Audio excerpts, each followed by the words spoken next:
Good morning, my dears. I am Dona Lola, 85 years young, and today I have decided to share with you a story I kept a closely guarded secret for a very long time. Before I begin, I'd like to ask you, whoever is watching me right now, to please leave a like, subscribe to my channel, and tell me in the comments where you're watching from. This truly helps me to continue sharing my life's tales with all of you.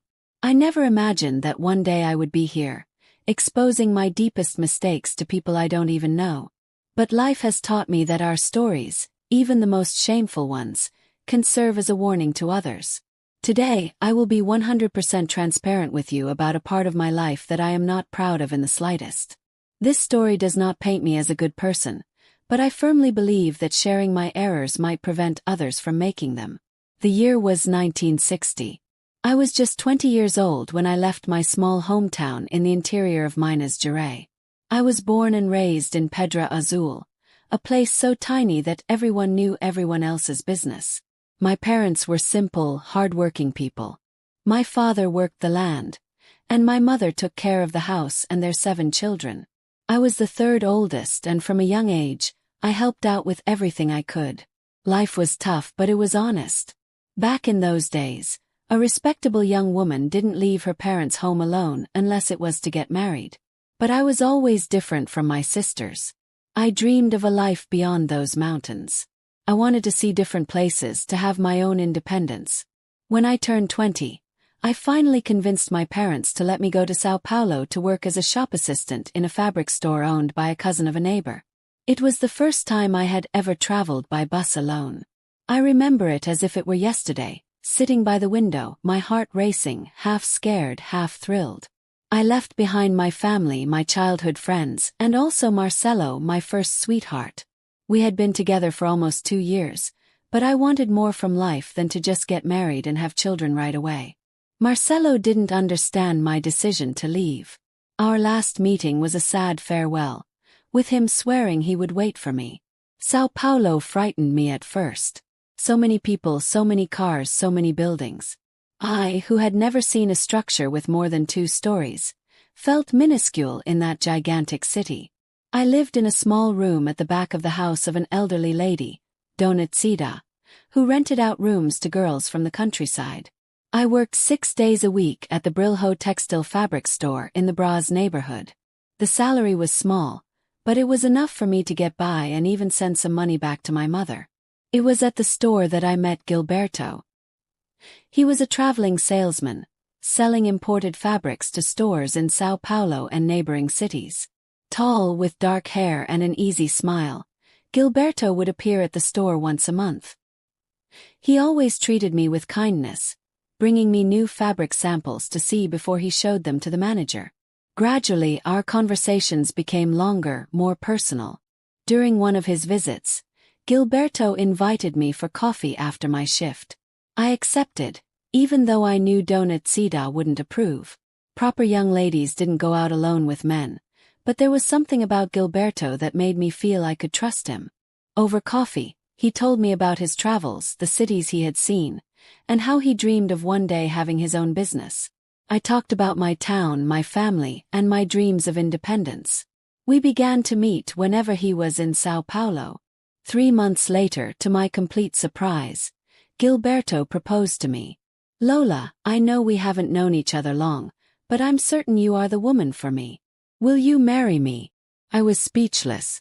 Part of me wanted to say yes immediately. Gilberto was hardworking, respectful, and treated me like a queen. Another part of me hesitated. I had just begun my independent life. Did I really want to get married already? I asked for some time to think, to talk with my family.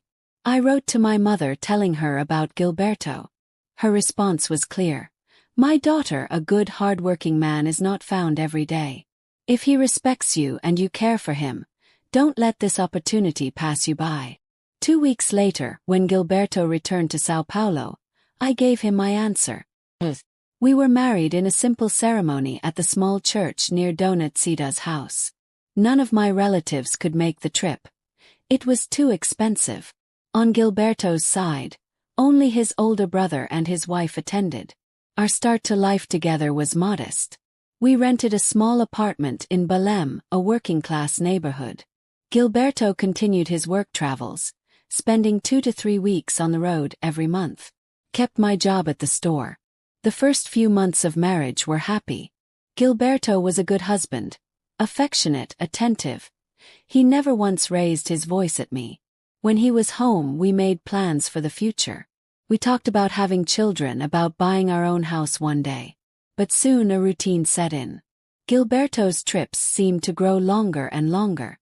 I spent days and days alone in that apartment, knowing almost no one in the big city. I began to feel a profound loneliness. Letters from my mother brought news of the family, of how everyone missed me. In one of them, my mother mentioned she was having some health problems. Nothing serious, she wrote. Just old age things. But it worried me. When Gilberto returned from a trip, I asked if I could go visit my family. He agreed immediately. Of course, Lola.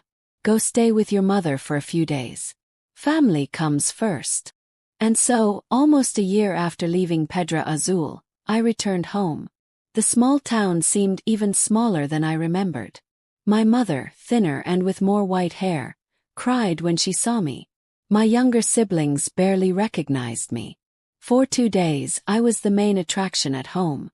Everyone wanted to know what life was like in São Paulo, what it was like to be married, if I was happy.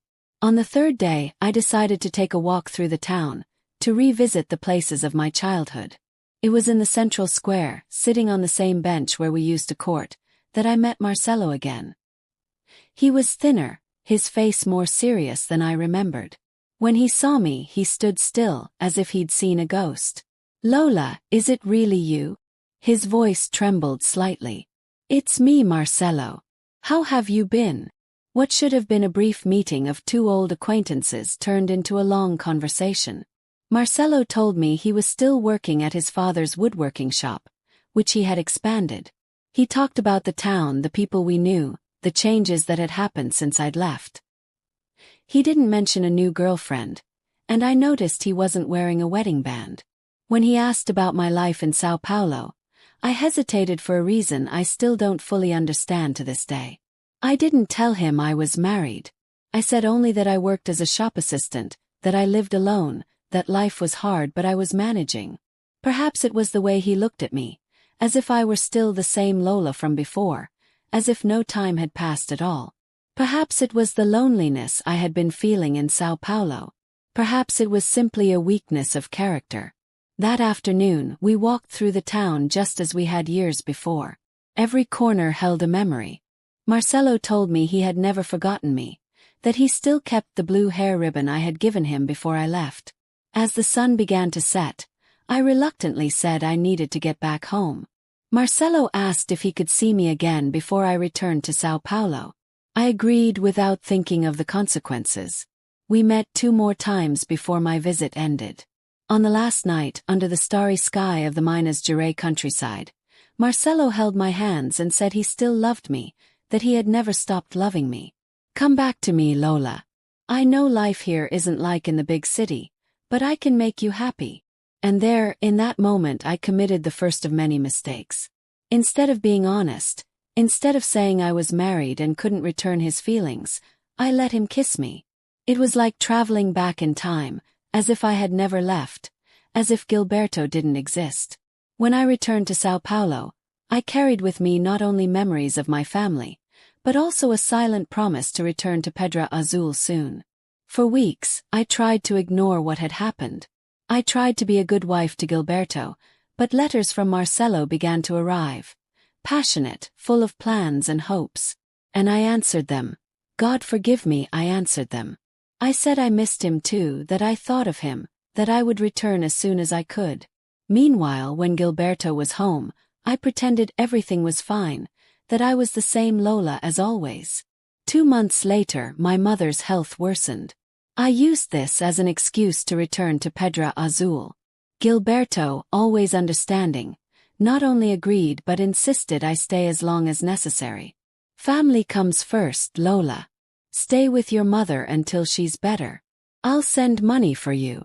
On this second visit to my hometown, my relationship with Marcelo deepened. We spent more and more time together.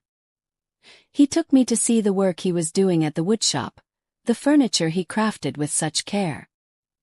He introduced me to his friends as his girlfriend who had returned from the capital, and instead of correcting him, I smiled and accepted the role. The situation began to get serious when, after a few weeks, Marcelo suggested we make our commitment official. The guilt was a constant, gnawing presence in my heart, but the attention and the familiarity he offered were a powerful antidote to the loneliness I felt in my married life. I was trapped between two realities, living a double life that was becoming increasingly complex and fraught with the fear of discovery.